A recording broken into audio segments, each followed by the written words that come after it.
So today is the 990th session of International Forum for Promoting Homeopathy, and I am welcoming you all to the Curtain Raiser program of session 13. And the country participating today is Iran, and with Iran, with very unique people, beautiful people, unique culture, beautiful music, beautiful, very delicate, very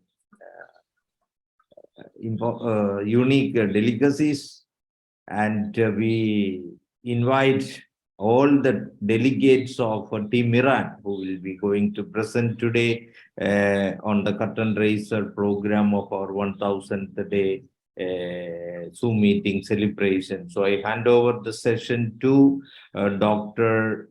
M. Reza Baghiani. Okay, so over to you, Dr. Baghiani. You can start your session. The platform is yours. Please take over. Thank you, sir. Thank you, sir. First and foremost, I would like to thank my dear friends who founded this group, Dr. Manuj, Dr. Danish, and Dr. Shaji, and other great homeopaths that founded this group. I think this is the best group of homeopathy that I've seen, because in this group, many homeopaths from many countries and homeopaths from different methods of homeopathy, they participate and had lectures in his methods. This is the very good things for homeopathy, for promoting homeopathy. Thank you, sir. Thank you. Today is the Iran Days, and for learning more about Iranian culture, I invite my dear friends, Dr. Hakkak, to give a brief speech about Iranian culture. Hi to everyone, this is Dr. Feras. Thanks, Dr. Baghiani. Thanks for inviting us for this beautiful session. I've been asked to talk a little about the culture of our country, Iran. I will not talk much. We have made some presentation, like for a few minutes. It would show different aspects of our culture. Iran, you know, it is a country in the Middle East. Like any other country, it has its own beauties and from of the nature and of the people and of the culture. So our language is Farsi language, and the population is about 80 million people. And I think if we just look at the presentation, I mean, it will give a glimpse of the country. And what you will hear in the presentation is kind of classical music of the country, and the instrument which is played is the santur, I mean, I have played that. So we have made a presentation. This is done by my wife. I have helped her to make it, and it is also on her YouTube channel, No HT Productions. So can you kindly run the presentation? Yeah. I think that's better if you look at that instead of me talking. Thanks a lot.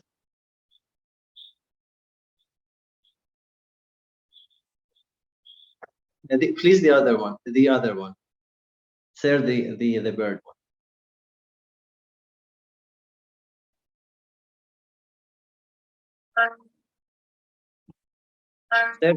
Sir, excuse me. Is it audible? Sir, can you play the other video? Other video first. Yeah. Okay. And we can play this after in the break time or in the end of the session. Okay. Thank you.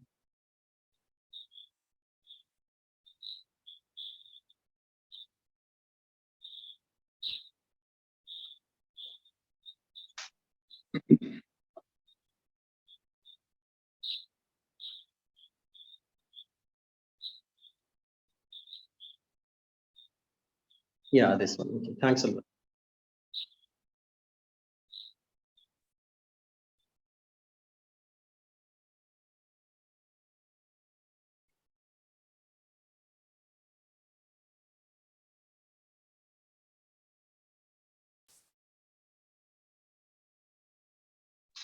Sir, the sound is not coming. Can you replay it and click on the system sound thing? Okay, sound is not coming. Yeah.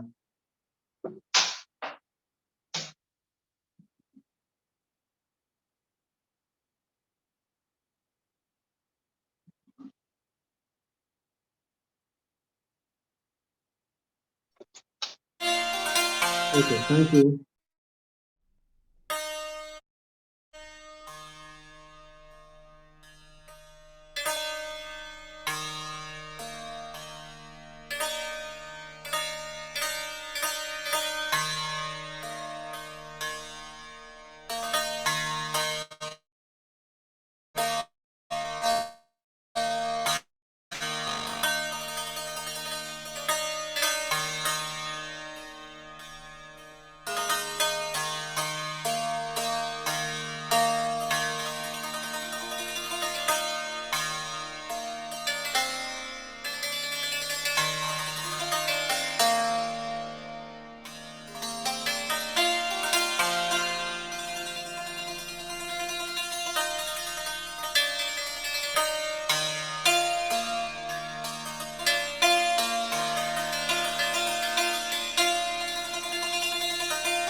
Yeah, thank you, sir.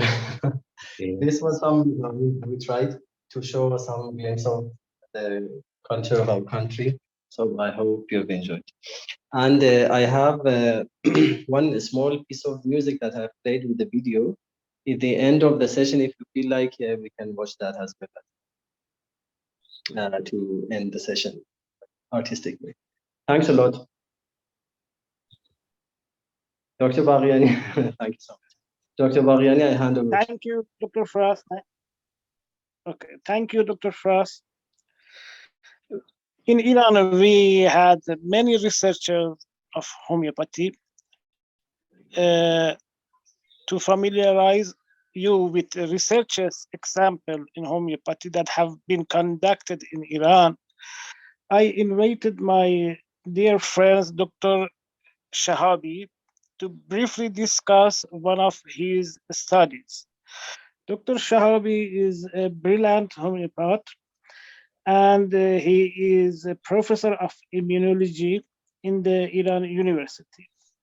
He had done a lot of research on principle of homeopathy who can present them in the next meetings. Dr. Shahabi, please start your. Hello, everyone. Uh, thank you very much, Dr. Baghiani, and thank you very much, Dr. Hakkak, for the nice music and also very nice presentation. And I believe it represented our culture in Indian people very good. Thank you very much. I really enjoyed it, and I believe that's the case for other people here too. So as my friend Dr. Baghiani mentioned, my name is Shahram Shahabi. I used to be a professor of immunology back in Iran, but now I'm in the United States, and I'm a R&D manager of cell and gene therapy in Fujifilm Irvine Scientific Company. But before that, I was the director of research in Highlands, a standard homeopathic company. Maybe a lot of you know that company. So, and may I share my presentation? Yeah, please proceed. Thank you. Oh, wait, and I got this message that you disabled the participant screen sharing. Okay, no, sorry. You can now. Okay, Please thank you. proceed.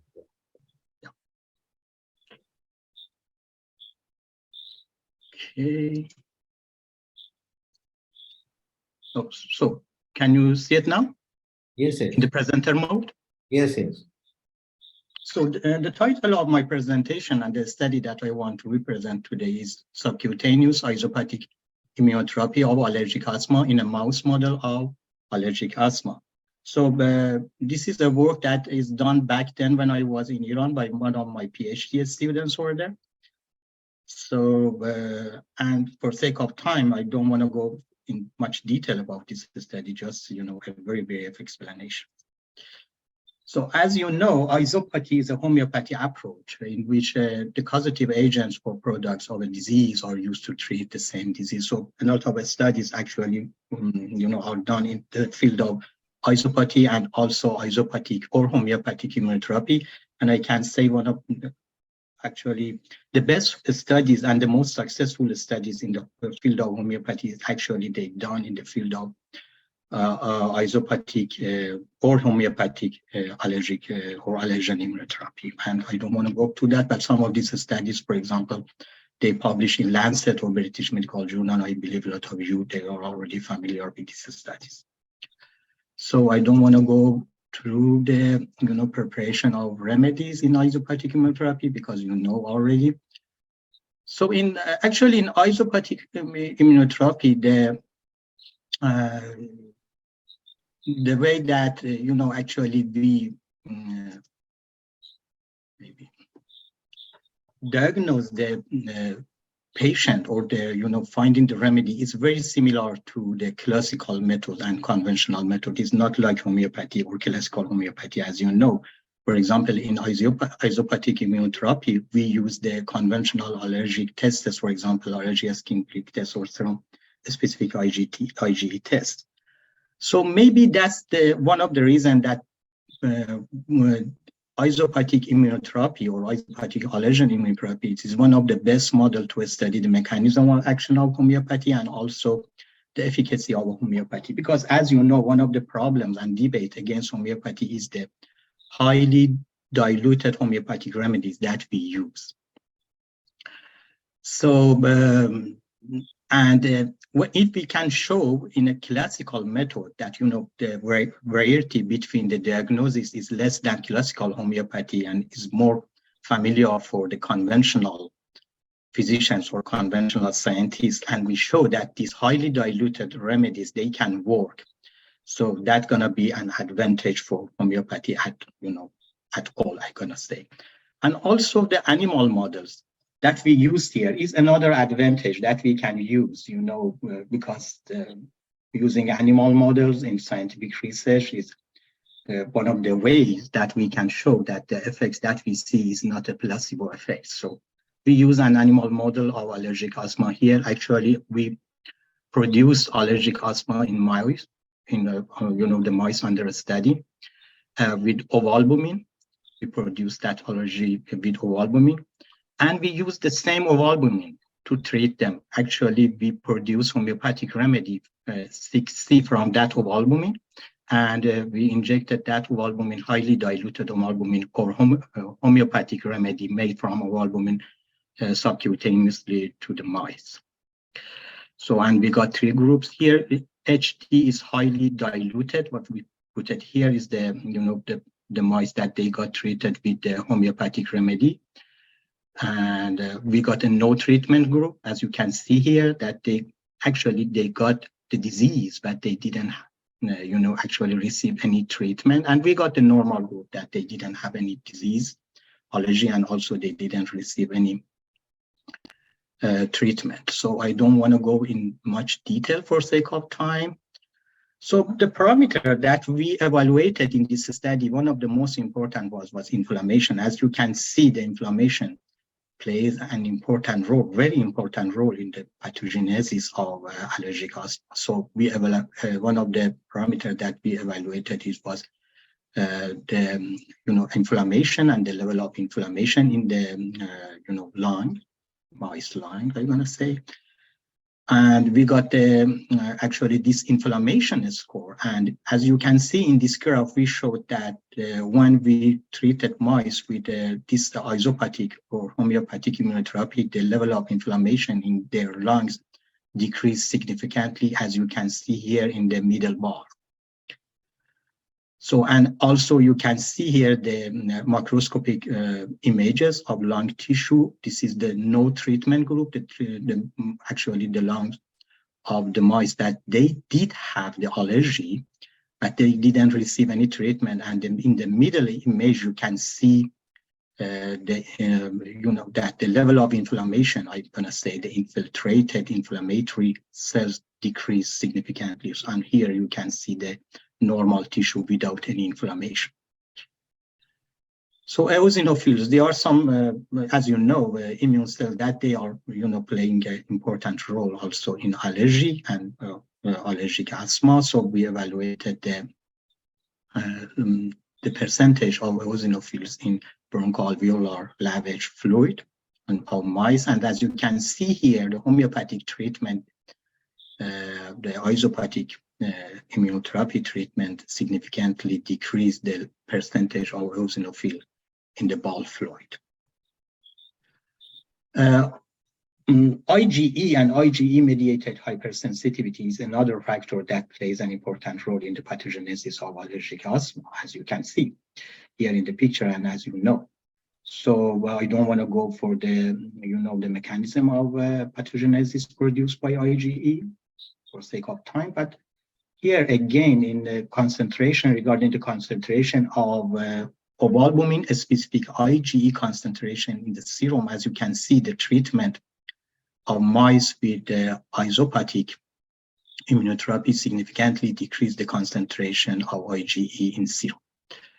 And also T helper 2 immune deviation, as you know, that we got some deviation immune system, for example, T helper 1 or T helper 2 or T helper 17.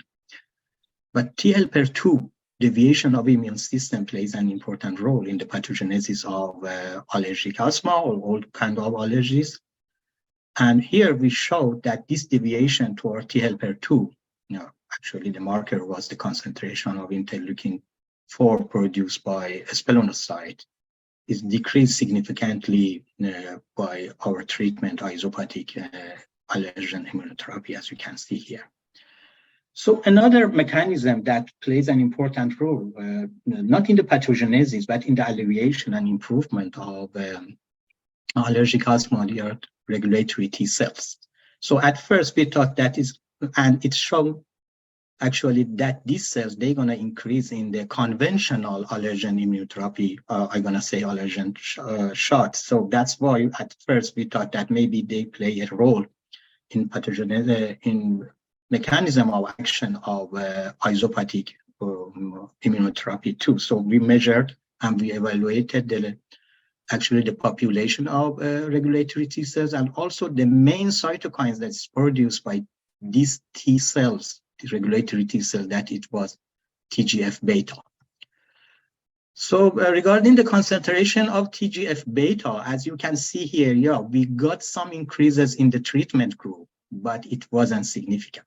And also, again, regarding the population of regulatory T cells, we got an increase in the population of regulatory T cells, but it wasn't significant.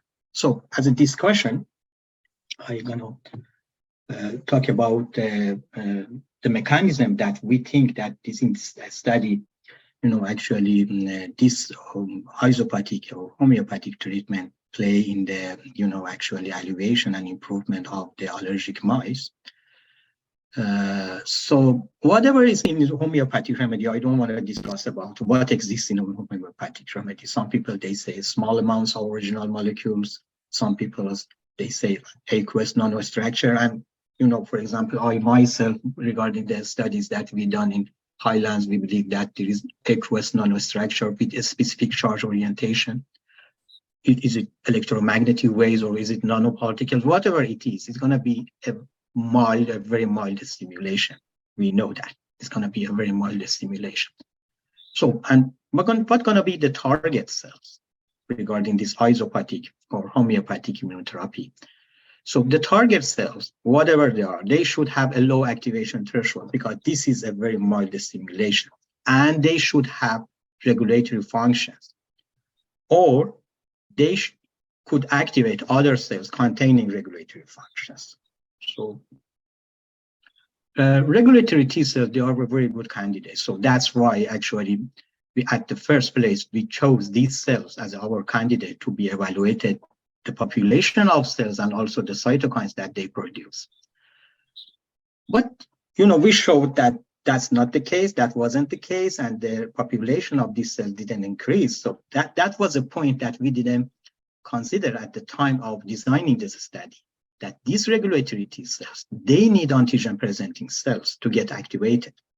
And these antigen-presenting cells, they're gonna present the peptides, the molecule, the actual molecule. So in homeopathic remedies, in isopathic remedies, we don't have, any molecules, or the molecules that we have in this case, I'm gonna say 6C, is too diluted that they can be represented by antigen-presenting cell in the level that they can activate regulatory T cells. So what are the cells? What are the target cells? We got another candidate, don't worry. We got regulatory B cells. So regulatory B cells, like regulatory T cells, they got regulatory functions, and also the activation threshold is too small, is too low. So, but they don't need antigen presenting cells to get, actually presented the antigens to them, and they can directly be activated by antigen. And in this case, we think that they can be activated by this, actually isopathic treatment, and actually they can perform their regulatory functions and decrease the inflammation and alleviate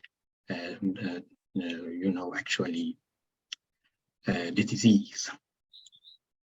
So this study at the end is published in Journal of Asthma, so one of the prestigious journal in conventional allergy medicine, I'm going to say, as the evaluation of the efficacy of isopathic immunotherapy in the treatment of allergic asthma in wild C mice. And also I presented this study as an oral presentation in HRI, International Homeopathic Research Conference, in 2019, actually, in London. So thank you very much for your attention, and I take question if there is any. Thank you very much.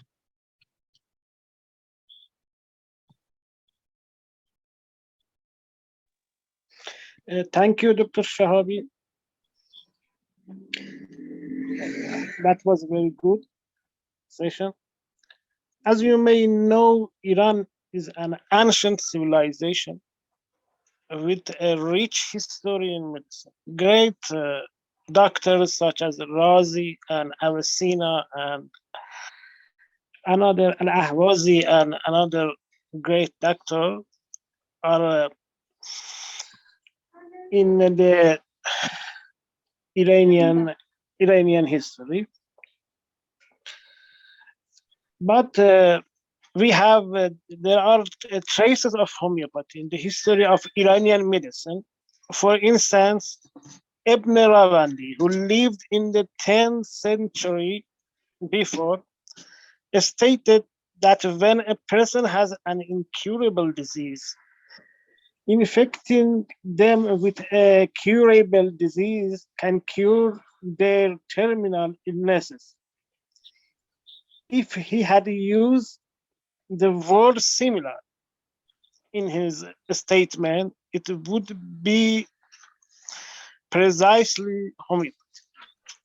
Now I invited my friend Surush Ibrahimi. He's a great homeopath to briefly speak about the history of homeopathy in Iran. Dr. Surush, please start. Thank you. Good evening to you all, and greetings, everyone. It is my absolute pleasure to be here with you and to talk a little bit about homeopathy in Iran. What will become very apparent is that Iranian homeopathy owes a great deal to Indian homeopaths who have educated the very early homeopaths in Iran. I will give you a little story shortly. But Dr. Baghiani spoke about Ibn Sina, who lived many, many centuries ago. There's a case of a similar treatment in that a little boy had climbed on top of a roof of a building. And the mother becoming very, very frantic that this child was going to fall, had raised her arms to catch the child. And after the child had been caught by other people, she could not bring her arms down. And she was taken to many doctors and nobody could cure her. And you can imagine that if you hold your arms up for any length of time, how painful that will become. So eventually she was taken to Ibn Sina to treat her.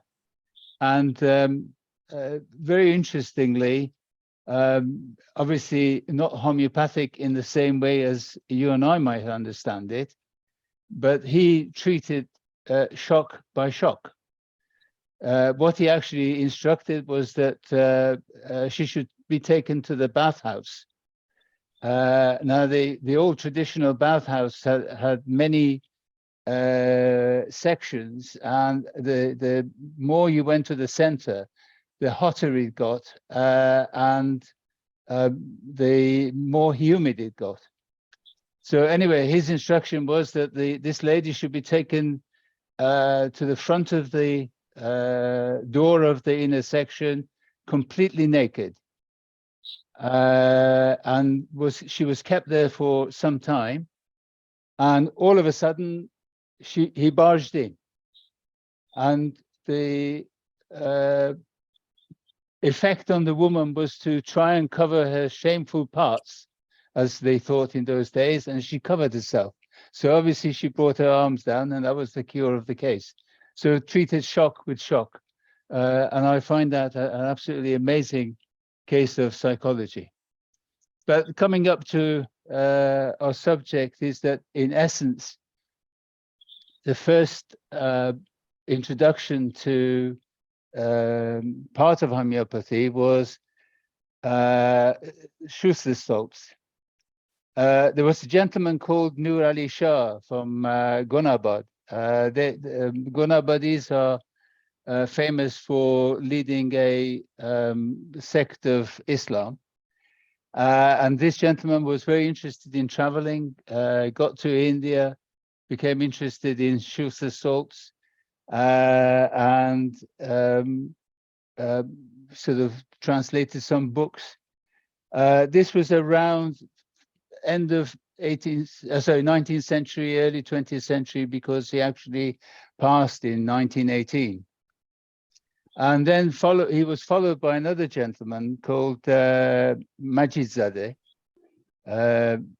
Just let me explain the words. When you see Zadeh in any Persian name, it means son of. So like in English, we have Johnson as the previous Prime Minister of UK, is basically similar. So Majidzadeh. He lived about 100 years ago. He translated many books into Schuster books, into Farsi. Then we come across Dr. Baharman. His father apparently became ill, and my understanding is somehow the father was treated by a homeopath. So he got Dr. Baharman very interested in homeopathy. And realizing that the source of, or the nearest source of knowledge was in India, he traveled to India, stayed there for a number of years, and eventually qualified as a homeopath from one of the Indian educational establishments and returned to Iran. He was very interested in treating eye problems. And had cured quite a number of patients who had eye problems. One of these patients turned out to be the ruling Shah of Iran, called Reza Shah at the time, who had developed glaucoma.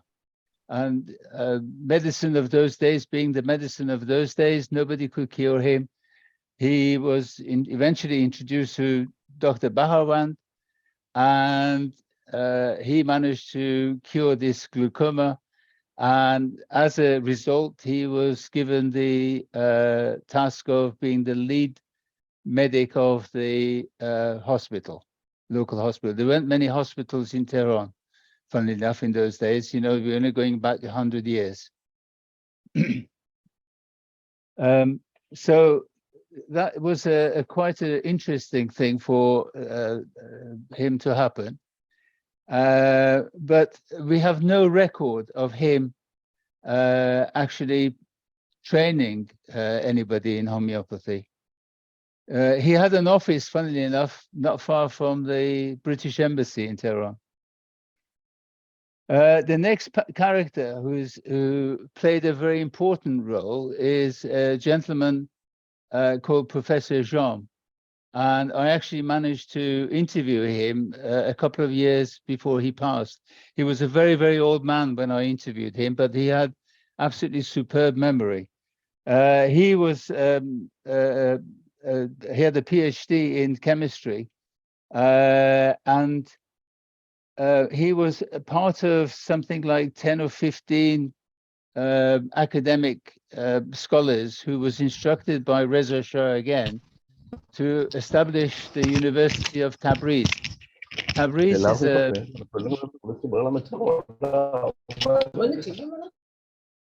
Tabriz is a town in northwest of Iran, very famous, very old.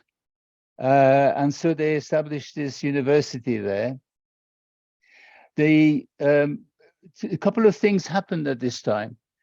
Tehran University's medicine department was established by a German, by French, but German national called Professor O'Brien. And he apparently developed a terrible abdominal pain that nobody could cure him. And when he eventually returned back to Germany, they first of all thought he had appendicitis. And as you know, pain of appendicitis can be become a general pain in some circumstances. And he, when they operated on him, thinking that they need to operate on his appendix, they realized that he was riddled with cancer, unfortunately, and he didn't survive the operation. Then the colleague of Professor Jom, who was the chief of the medical school of Tabriz University, he suddenly had a heart attack and he died. And what happened was then that Professor Jom started thinking, why is it that these medics have no feeling that they're not well, and when they find that they're not well, they can't cure themselves, can't do anything about the illnesses that they have. So he started communicating with many universities around the world and was introduced to homeopathy. And as a result, got quite a number of books and translated them and trained some people to practice. But what happened was that, again, we have no record, and he certainly did not tell me that he trained any number of any significant number of homeopaths to practice homeopathy, and certainly to train others.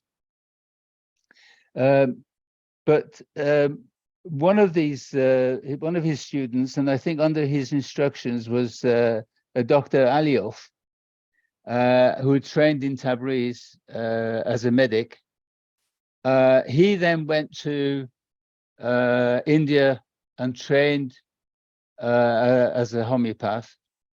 But interestingly enough, he did not return to Iran. He actually went and resided in Pakistan and wrote many books, or translated many books into Farsi, and produced a number of pamphlets in Urdu, so the locals in Pakistan could use it. Quite a lot of time passed, and not a lot of things happened until very early 1990s, about 1993. And here we have an engineer called Mr. Beheshti, a superb scholar that I had the honor of being taught by him. He was part of a group of people from Tehran Television organization, who actually came to London to produce a documentary about the practice of homeopathy in Britain. And as a result of this, he himself became interested in homeopathy and started reading about it. What I found with him was a great insight and a great power of observation that he'd managed to develop. And then as a result of this, he became acquainted with another gentleman who was a gynecologist in Germany called Dr. Mirzazadeh. Like a lot of people who have become homeopaths, Dr. Mirzazadeh had been ill with stomach ulcers for many, many years. And one of his relatives who knew about homeopathy had encouraged him to go and see a homeopath. And he point blank refused to do it, saying, "This is total nonsense. All your remedies are completely are so dilute, there's nothing in them, so you're just giving water. And so it's just a placebo." Anyway, the stomach ulcers got so bad that his colleagues at the university where he was a gynecologist said to him, "Look, the results of the endoscopy are so bad that you need to be operated." So an appointment was made for him to be operated on a Monday morning. The previous week, he was again approached by his friend who recommended homeopathy to him and said, "Look, you've got nothing to lose, go and see this homeopath." So he went and saw this homeopath, was given a remedy, as it had turned out to be a Nox vomica. Surprise, surprise. And he took the Nox vomica on the Wednesday. On the Monday, he prepared himself and went on to the operating theater.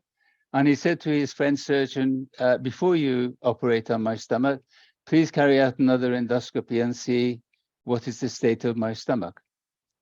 And to the surprise of many, especially the consultant that had checked his stomach only a few days before, he didn't have any stomach ulcers. So he realized that his friend was telling him the truth, that homeopathy was effective in treating certain conditions, and started studying homeopathy, and then eventually came to Iran, started the practice, and he was the first person to be allowed to have the title of homeopath on the outside of his clinic. He was kind enough on every Wednesday afternoon to come to a small location and teach something like 25 people materia medica. And I was lucky to have been one of those students for almost a year. I happened to be in Iran for about just over a year, and so I used to go to as many homeopathic lectures as I could possibly do. At the same time, we had another gentleman called Dr. Nasiri.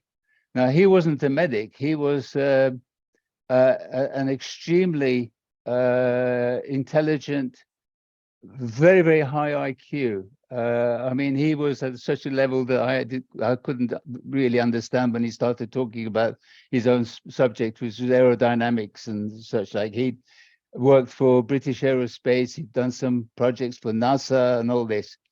Anyway, working in London, he'd started having kidney problems. I don't exactly know what the problems were, but when he went to the consultants and they checked him out, he was given 2 weeks to live. Sorry, 2 months to live. And so this was an absolute shock. And similar to Dr. Mizes, one of his friends said, why don't you go and see a homeopath? So eventually he went and saw a homeopath. The homeopath gave him a prescription, and he went to a pharmacy called Ensley's in London, and this company actually provides all the medicine, all the homeopathic remedies for the royal household. And what he received was 3 pills in a little packet with an instruction that you take one this afternoon, and then if nothing happens, take one tonight, and if nothing happens, take one tomorrow morning. And he looks at the packet of 3 pills and he says, what a load of rubbish. How can these 3 pills cure me? And decides to throw the pills, having paid for them, to throw them in the nearest bin that he could find. But as luck would have it, he suddenly sees that a man, one of these traffic wardens, is writing something on the bonnet of his car, which was parked on the other side of the road.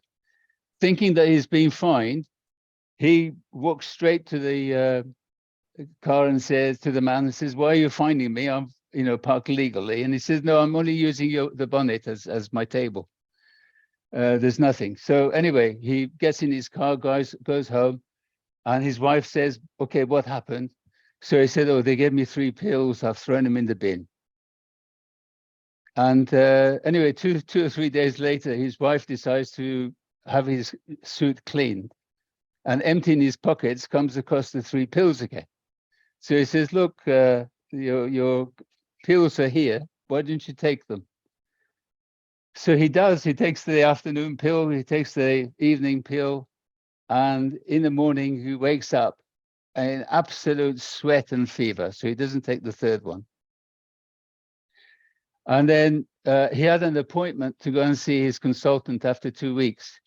And he said, when I became ill, I didn't have any energy at all. And he said, going to see this consultant after 2 weeks of taking the remedy, I was actually walking down the road and saw a branch hanging. And so I jumped up and, like a child and a basketball player, touched this branch. And I suddenly realized that something had really changed in my life and my body. So anyway, he was then given the all clear. He's still alive, lives in Germany.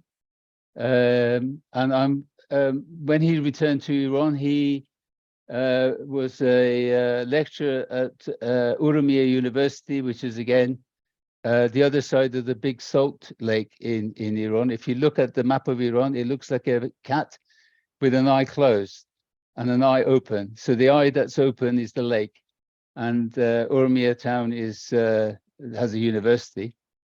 And bless him, he used to travel on his own cost and come to Tehran and lecture to a huge hall of people interested in homeopathy at one of the universities. And again, I was privileged to be one of those guys sitting in the lecture room. And this was at no cost, completely free to everybody who wanted to attend.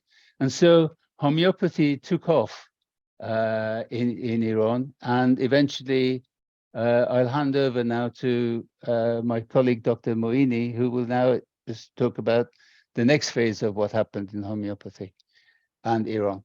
So once again, I'd like to thank everybody for listening. And again, thank you for being your old colleagues being effective in initiating the learning of homeopathy in Iran and getting some interest there.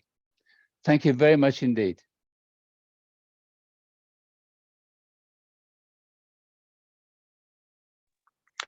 Thank you, Dr. Thank you, dear friend Ibrahimi, sir. Thank you your good lecture for your good lecture.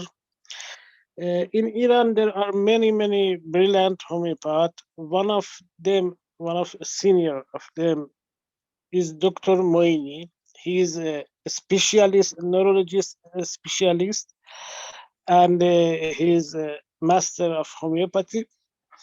He's done many researches on homeopathy in his field, and I want to ask him to have briefly a speech about neurology and homeopathy. Thank you.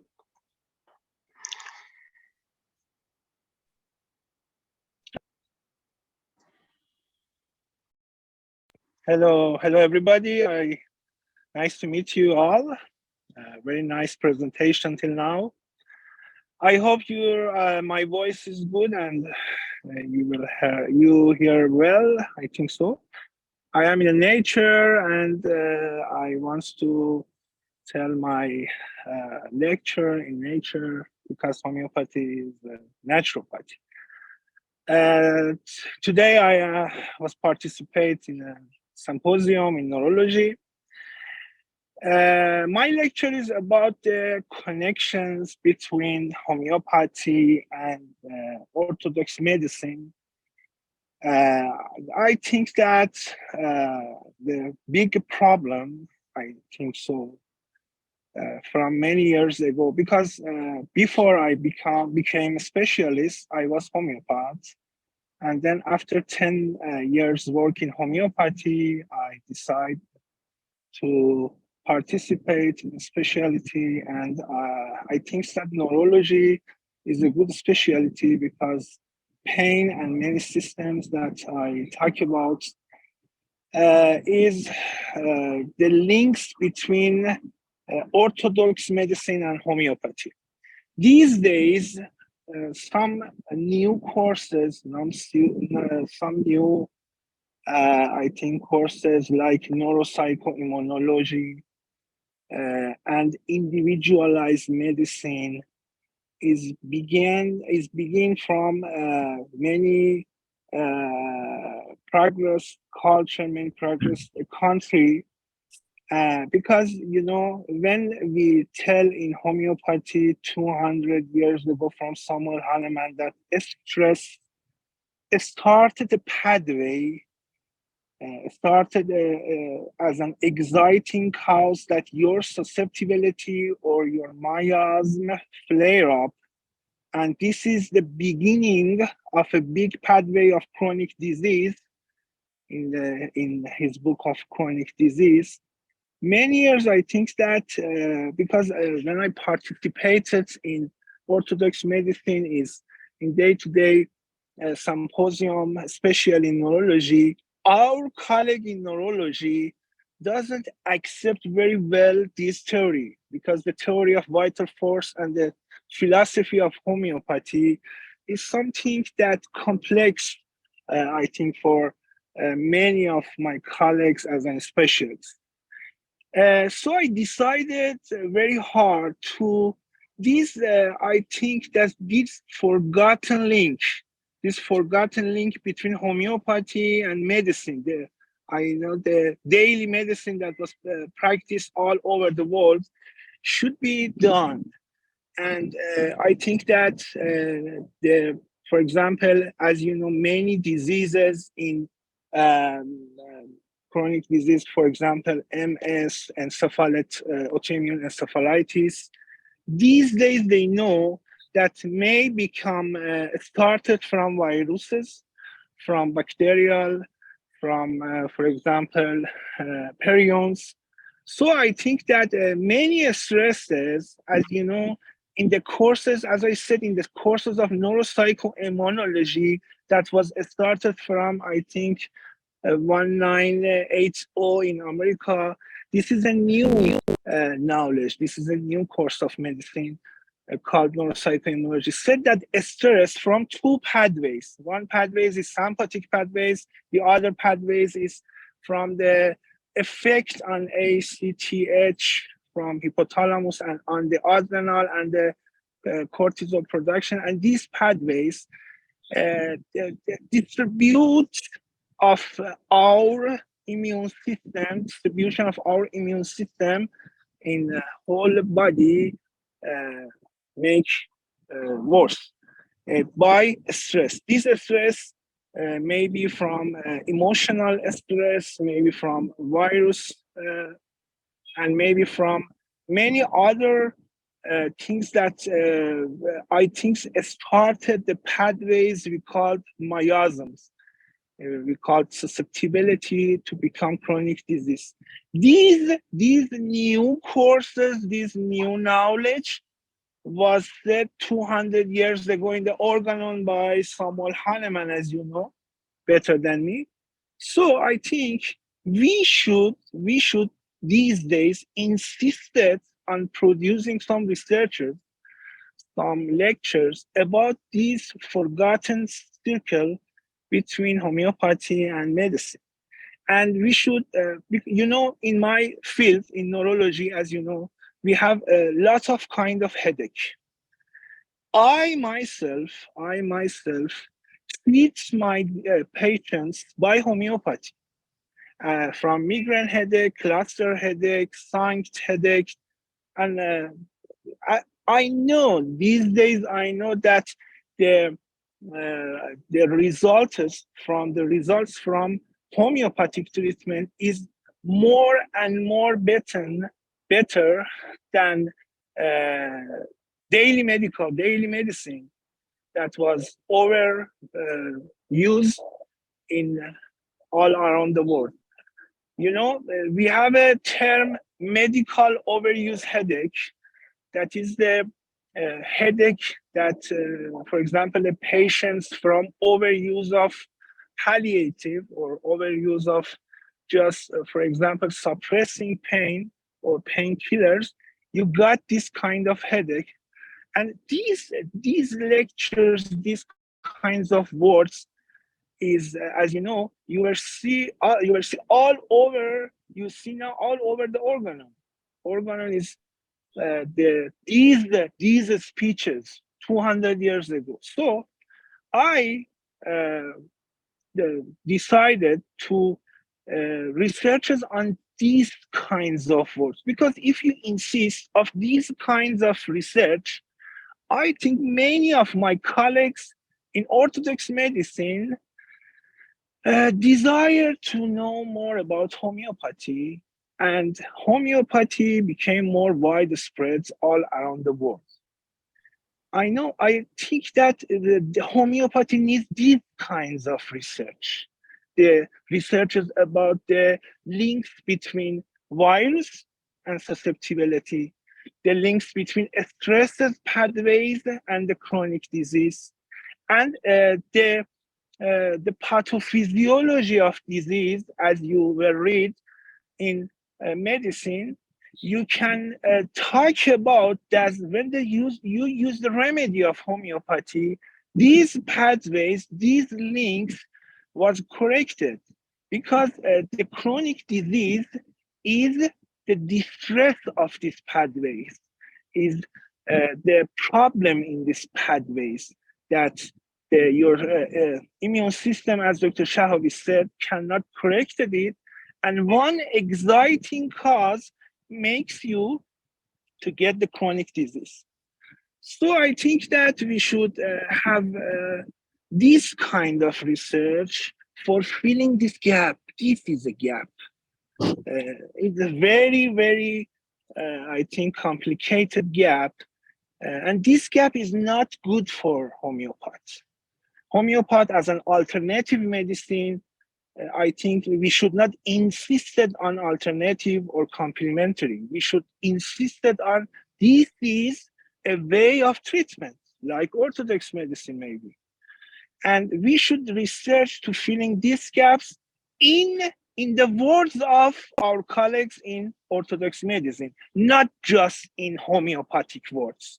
Because when we insisted on homeopathic words and some, for example, expressions like miasm or susceptibility, my colleagues in Orthodox medicine don't understand. But if you say these expressions of homeopathy in Orthodox language, I think this gap will be filled, and many problems will be solved, and the benefits of homeopathy will be seen by many more peoples and become more widespread. Because of the time, I don't want to tell more and get your time. Thank you for your time, and nice to see all of you. Thank you. If any questions, I am here. Thank you so much. Thank you, Dr. Moini. It was very interesting to give lecture in the nature. Thank you. Thank you. If a participant have any question, please ask, or maybe we could session in the next time. Thank you. So thank you. Thank you, Team Iran. Can you hear me? Yes, yes, please. Can you hear the music? No. Okay. So thank you. There is a Thank you. here, and thank you. So it was a nice presentation, and congratulations, Team Iran, for winding up in time. And